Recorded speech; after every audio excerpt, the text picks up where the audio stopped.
오늘은 한국글쓰기 문학치료연구소 소장으로 활동하고 계시는 이봉희님의 내 마음을 만지다 가운데 2편 정도를 읽겠습니다. 69쪽 내가 나를 외면하고 있다. 자아의 감옥. 살다 보면 무기력한 내 자신이 유독 괴롭게 느껴지는 날이 있습니다. 마치 새장에 갇힌 새처럼 날개가 있으나 날지 못하는 듯한 기분이 들 때가 그렇습니다. 스스로는 문을 열 수 없는 새. 그게 바로 나 자신이라는 생각이 듭니다. 어쩌면 문은 열려 있는지도 모릅니다. 그렇다면 왜 나는 나만의 감옥에서 걸어나가지 못하고 있을까요? 절망이 습관이 되어서 이젠 문이 열려 있는데도 무기력하게 앉아만 있는 것은 아닐까. 문득 그런 생각이 들던 날 나는 책상 앞에 앉아 그림을 그렸습니다. 가끔 마음 깊은 곳에서 호소하는 이야기들을 표현할 언어를 찾지 못할 때가 있습니다. 그럴 때는 그림을 그려봐도 좋습니다. 이때 그리는 그림은 남에게 보이려는 게 아니라 내 속에서 솟아나오려는 언어에 목소리를 주기 위한 것이니 자유롭게 그리면 됩니다. 새 장을 그리고 열린 문을 그리고 횃대의 문을 외면한 채 눈을 감고 돌아앉아 있는 새를 그렸습니다. 그래도 아직은 희망을 그리고 싶었는지 파랑새로 그렸습니다. 그런데 어느새 쇠창살을 그리는 대신 나무들을 그려놓고 있었습니다. 숲이었습니다. 비록 나뭇잎이 무성하지는 않아도 새가 갇힌 곳은 새장이 아니라 숲이었습니다. 그림을 보고 생각했습니다. 어쩌면 새는 갇혀있는 것이 아닌지 몰라. 마음껏 날 수 있는데 스스로 눈을 감고 새장에 갇혔기 때문이라며 자신의 무기력을 합리화시키고 있는지도 몰라. 그런데 그림을 다시 바라보니 어쩌면 내가 갇힌 쇠창살 감옥이 고통스러워서 나도 모르게 그림 속에 숲이라는 환상을 만들어낸 것은 아닐까 생각했습니다. 자유로운 새 한 마리 바람의 등을 타고 바람의 물결 끝나는 곳까지 날아간다. 오렌지 햇살에 날개를 담그고 감히 하늘을 제 것이라 한다. 하지만 좁은 새장 안을 서성이는 새는 분노의 창살 너머를 보지 못해 두 날개는 잘리었고 두 발은 묶이었으니 목청을 열고 노래한다. 새장에 갇힌 새는 두려움에 떠는 목소리로 노래한다.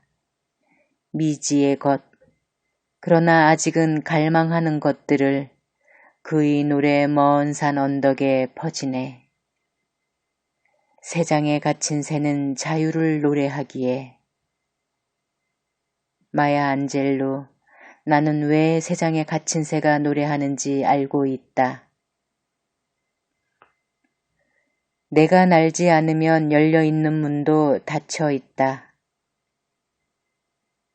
어떤 경우든 문은 열려 있습니다.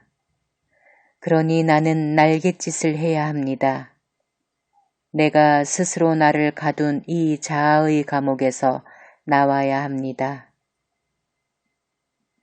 오직 날개만 죽음을 피해 달아난다고 네루다는 말합니다. 사람은 날지 않으면 길을 잃는다고 말입니다.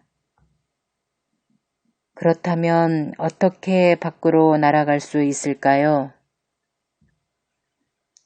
먼저 현실을 대면해야 합니다. 스캇 팩에 의하면 정서적인 질병이란 어떤 대가를 지불하고라도 현실을 외면하는 것이라고 합니다. 반면 건강한 정서란 어떤 대가를 지불하더라도 현실을 대면하는 것이라고 합니다. 무엇보다 내가 먼저 대면해야 할 현실은 나의 무력함입니다. 나 혼자 힘으로는 어찌 해볼 도리가 없는 일도 있다는 무력함을 인정해야 합니다. 나의 두려워하는 마음과 나의 한계를 받아들이는 것입니다. 이는 결코 수치스러운 일이 아니며 인격의 결함도 아닙니다. 다만 우리가 진정한 인간이라는 증거일 뿐입니다. 시각장애인 퇴역장교 프랭크와 모범생 소년 찰리의 우정을 그린 영화 여인의 향기를 기억하는지요? 프랭크는 자살을 시도하면서 이렇게 자신을 자책합니다. 나는 나쁜 인간이야. 아니야, 나쁜 게 아니지. 아예 썩은 인간이지. 그러자 찰리가 말합니다. 당신은 나쁜 게 아니에요. 다만 고통받고 있을 뿐이에요. 현재의 문제에 직면해야 한다. 어린 딸아이 앞에서 휘청거리며 무너진 적이 있었습니다. 그래서는 안 되는데 말입니다. 왜냐하면 아이들은 부모가 자신에게 기대는 순간 자신이 기댈 부모를 상실했다고 여기기 때문입니다.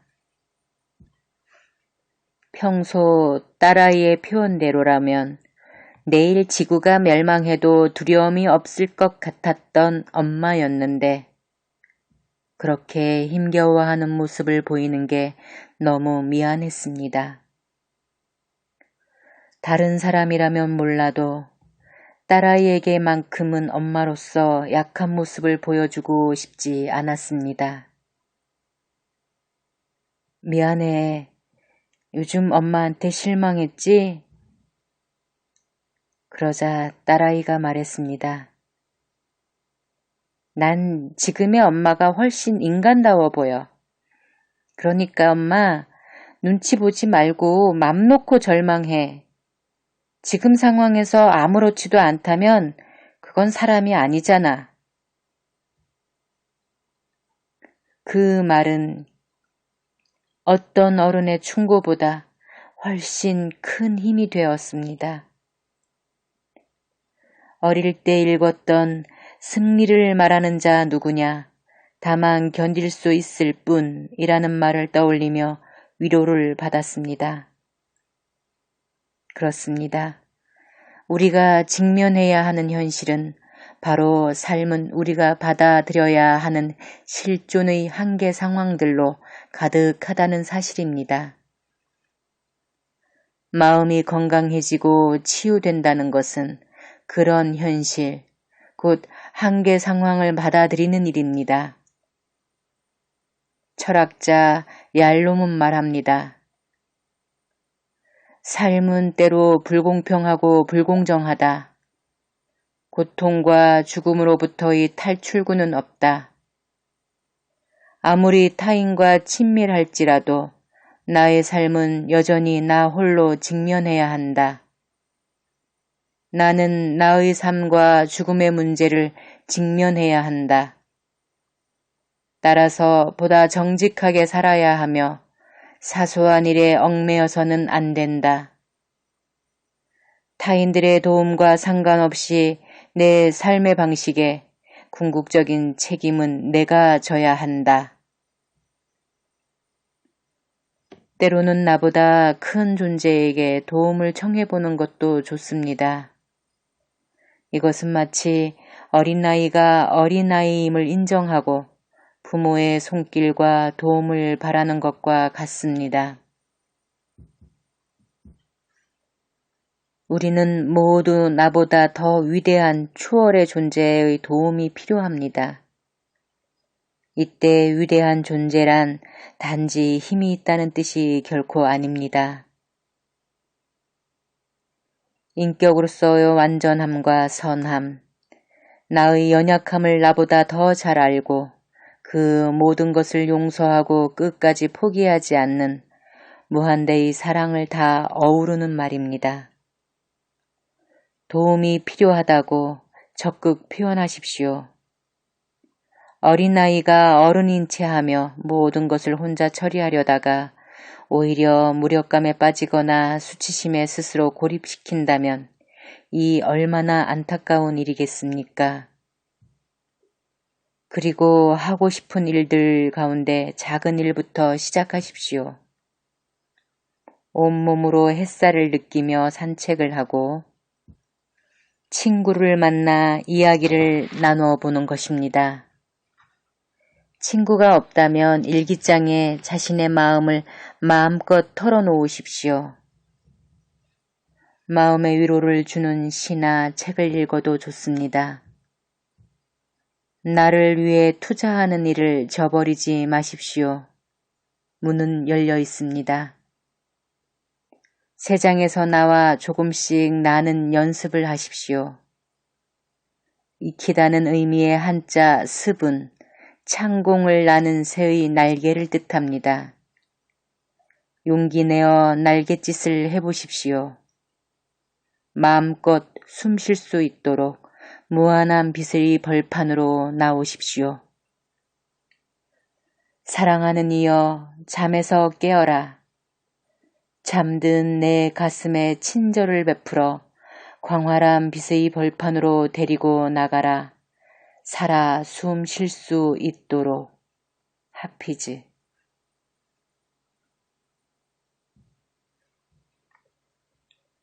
(107쪽) 나를 왜소하게 하는 사람을 미워한다. 근거 없는 미움. 두 친구가 오랜만에 만났습니다. 둘은 반갑게 악수를 한 뒤 마주 앉아 이야기를 나누었습니다. 그런데 앞에 친구가 선글라스를 쓰고 있어서 눈을 마주칠 수가 없었습니다. 친구의 눈 대신 선글라스에 비친 자신의 모습만 보일 뿐입니다. 그래서 앞에 친구에게 말했습니다. 야, 선글라스 참 멋지다. 그런데 선글라스 좀 벗어볼래? 난 널 보고 싶은데 널 보면 나밖에 안 보여. 캐슬린 애덤스의 전월 치료에 나오는 이야기입니다. 우리는 누군가를 바라볼 때 얼마나 객관적일까요? 혹시 상대를 보면서 그가 아닌 그의 선글라스에 비친 내 모습을 보고 있는 것은 아닐까요? 흔히들 나와 닮은 사람을 좋아한다고 말합니다. 미워하는 경우는 어떨까요? 나와 전혀 다른 사람을 미워할까요? 캐설린 애덤스는 우리와 관계를 맺고 있는 모든 사람들은 우리가 누구인지를 알려주는 우리의 교사라고 말합니다. 우리가 그 누군가의 어떤 특성을 좋아하거나 또는 미워하고 있다면 그것은 바로 우리 자신 속에 있는 특성이 그 사람에게 거울처럼 반영되었기 때문입니다. 이런 비추기를 투사라고 합니다. 열등감이 미움을 부른다. 30대에 편입한 한 학생이 있었습니다. 그녀의 별명은 미스 스마일. 늘 미소 짓는 얼굴에 구김살이라곤 찾아볼 수 없는 모범생이었습니다. 그런 그녀가 아무도 상상하지 못했지만 10년이 넘도록 남몰래 한 친구를 미워했습니다. 그 친구와는 학교뿐 아니라 공교롭게 직장까지 같은 곳을 다녔습니다. 피할 수만 있다면 그러고 싶은데 늘 붙어다니는 운명이 더 싫었다고 합니다. 아무리 생각해봐도 그 친구가 특별히 자신에게 잘못한 것도 없는데 그 미움을 지워버릴 수가 없었습니다. 기도도 해봤지만 소용없었습니다. 그녀가 마침 섹스피어 수업을 듣게 되었습니다. 수업 중에 읽은 비극 중 하나는 오셀로입니다. 오셀로의 주인공 오셀로는 베니스에서는 이방인인 무어인입니다. 하지만 그는 베니스의 모든 원로들의 가장 높은 신임을 받는 백전백승 장군입니다. 흑인 오셀로는 베니스 원로의 딸 데스데모나와 사랑에 빠집니다. 데스데모나는 오셀로의 검은 얼굴 대신에 그 마음속의 하얀 얼굴을 봤다고 말하면서 부친의 반대를 무릅쓰고 오셀로를 선택합니다. 한편 오셀로의 부하 이아고는 오셀로가 자기 대신 미남 카시오를 그의 부관으로 임명하자 앙심을 품습니다. 그는 오셀로를 파멸시키기 위해서 데스데모나와 부관 카시오 사이에 불륜의 관계가 있다고 거짓을 꾸며 그를 모함합니다. 처음에는 흔들리지 않던 오셀로도 차차 교활하고 치밀한 이아고의 계략에 빠져들고 질투심에 눈이 멀고 맙니다. 그의 초반에 보여주었던 그의 인격적인 고결함과 용맹함을 다 잃고 어느새 이아고의 꼭두각시가 되어버린 오셀로는 마침내 순결한 아내 데스데모나를 살해하고 맙니다. 그리고 이아고의 강교한 음모가 밝혀지자 자신의 우매함을 한탄하면서 아내 옆에서 자신도 스스로 목숨을 끊습니다. 이아고의 하찮은 동기는 끝도 없는 거짓과 음모로 이어졌고 결국 오셀로뿐 아니라 죄 없는 순결한 데스데모나까지 희생시키고 말았습니다. 그는 카시오마저도 파멸시키려고 했지만 카시오는 살아남았습니다. 이 비극에서 이아고의 교묘하고 집요한 악행에 합당한 동기를 찾기란 어렵습니다. 따라서 독자들 뿐 아니라 비평가들도 당황스럽기는 마찬가지입니다. 하지만 가만히 살펴보면 아주 미묘한 심리의 이유가 하나 숨어 있습니다. 오셀로에 대한 근거 없는 미움, 그것은 바로 이아고의 열등감과 시기심에서 비롯합니다. 우리는 표면에 드러나 있는 흑인이며 이방인인 오셀로의 열등감에 눈길이 가서 오히려 더 깊은 곳에 숨어 있는 이아고의 열등감을 놓치고 맙니다.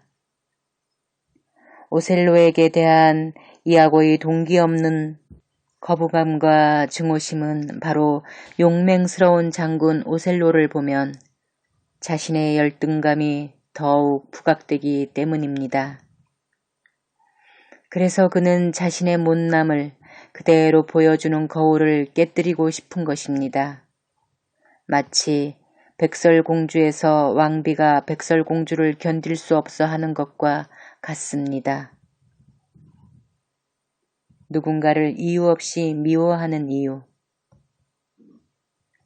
누군가를 이유도 없이 미워하는 것은 그가 도덕적으로 용납할 수 없는 잘못이나 큰 죄를 지어서가 아닙니다.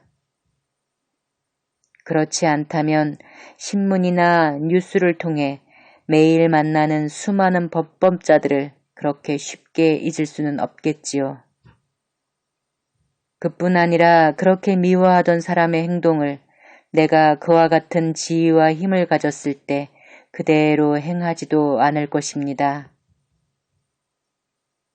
따라서 우리가 용납할 수 없을 만큼 분노하고 싫어하는 사람은 내게 뭔가를 잘못한 사람이 아닙니다. 그 사람은 바로 나를 왜소하게 하는 사람입니다. 곧 나의 자존심을 위협하는 사람, 나의 부족함이 여지없이 드러나게 보여주는 사람입니다. 이아고 또한 카시오는 완벽한 녀석이라서 그의 곁에 있는 것만으로도 나를 보잘것없이 보이게 하거든 이라고 말합니다. 이아고는 흑인이면서 이방인인 오셀로의 승승장구하는 성공과 아름다운 데스데모나까지 부인으로 맞아들이는 상황을 눈뜨고는 볼 수 없었습니다. 저 인간이 저렇게 인정받는데 난 도대체 뭐란 말인가? 이아고가 표면으로 내세운 부관이 되지 못했다는 복수의 동기는 그런 깊은 내면의 열등감과 시기심을 합리화하기 위한 구실에 불과합니다. 셰익스피어는 베니스의 상인에서 이렇게 말합니다. 악마라도 자신의 목적을 위해서는 성서를 인용한다고. 이아고는 겉으로는 가장 정직한 얼굴을 하고 온갖 구실로 데스데모나를 모함합니다. 그리고 자신이 느끼는 열등감과 시기심을 그대로 오셀로에게 불어넣어 그를 조금씩 교묘하게 파멸시킵니다. 진정 자신이 가장 잘 알고 있는 내면의 독이 아니고는 남을 그렇게 똑같은 감정의 파멸로 이끌어갈 수는 없습니다. 오셀로에 대한 이아고의 끈질긴 이 증오심은 바로 오셀로를 통해 드러나는 자신의 초라함을 용납할 수 없어서 지워버리고자 하는 욕구입니다. 오셀로를 파멸시킴으로써 부끄러운 자신을 처단하는 것이지요. 오셀로의 수업을 듣던 미스 스마일은 그 친구만 곁에 있으면 자신 또한 더없이 초라해진다는 사실을 깨달았습니다. 그리고는 그 친구를 왜 미워하는지 글로 썼습니다. 그러자 그렇게 불편하고 미웠던 이유가 자신이 되고 싶은 모든 모습을 그 친구가 갖고 있었기 때문임을 알게 되었습니다. 그동안 그 친구에게 전가했던 온갖 비난이 사실은 미움과 질투를 합리화하기 위해 의식으로 덮어놓은 포장이었다는 것을 말입니다. 자신의 심리 상태를 알게 된 그녀는 10년간의 긴 갈등에서 벗어나 날아갈 듯 가벼운 마음으로 감사의 편지를 보내왔습니다. 그 사람 앞에서 나는 한없이 초라해진다. 멋지고 성공한 사람들이 모두 나를 왜소하게 만드는 것은 아닙니다. 모든 훌륭한 사람들에게 질투심이나 열등감을 느끼는 것도 아닙니다. 질투심으로 인한 미움은 비교할 때 생기는 감정입니다. 따라서 동일한 욕구를 가진 비슷한 위치의 사람이 내가 하고 싶은 일을 실현했을 때 우리는 그 앞에서 한없이 왜소해집니다. 내가 누군가에게 미움이나 시기심을 느낀다면 그것은 바로 내 안의 좌절된 욕구로 인해 생긴 열등감의 반영입니다. 나의 욕구와 무관한 것은 나를 흥분시키지 못합니다. 이를테면 공부에 관심 없는 사람은 우등생을 선망할 수는 있어도 그 친구로 인한 열등감에 괴로워하며 시기와 질투심으로 미워하지는 않습니다. 셰익스피어는 안토니와 클레오파트라에서 사람들은 결국 자신이 두려워하는 것을 미워하게 된다고 말합니다. 문화인류학자 제니퍼 제임스도 질투심이란 당신이 가치가 없다고 느끼는 두려움이라고 말합니다. 다른 사람이 나보다 더 사랑받고 더 인정받고 더 보상받으리라는 두려움입니다. 따라서 나를 괴롭히는 질투심에서 벗어나려면 자존감을 가져야 합니다. 누군가를 미워하는 에너지를 자신을 사랑하는 일에 쓰는 것입니다. 반대로 누군가에게 이유 없이 미움을 받아본 적은 없었습니까? 내가 타인 앞에 존재한 것이 원죄다 라는 사르트르 말처럼 특별한 잘못도 없이 상대의 미움과 공격을 받아본 적은 없었나요? 때로는 근거 없는 소문의 희생자가 된 적은 없었나요? 그랬다면 그것은 내가 그들의 내면의 욕구를 실현하고 있기 때문입니다. 그들이 원하지만 실현할 수 없는, 때로는 용기가 없거나 감히 용납할 수 없어서 무의식으로 억압한 무엇을 내가 감히 실행했기 때문입니다. 그것은 내 잘못이 아닙니다. 그러니 괴로워할 필요가 없습니다. 남을 미워하기 전에 나를 더 들여다보기.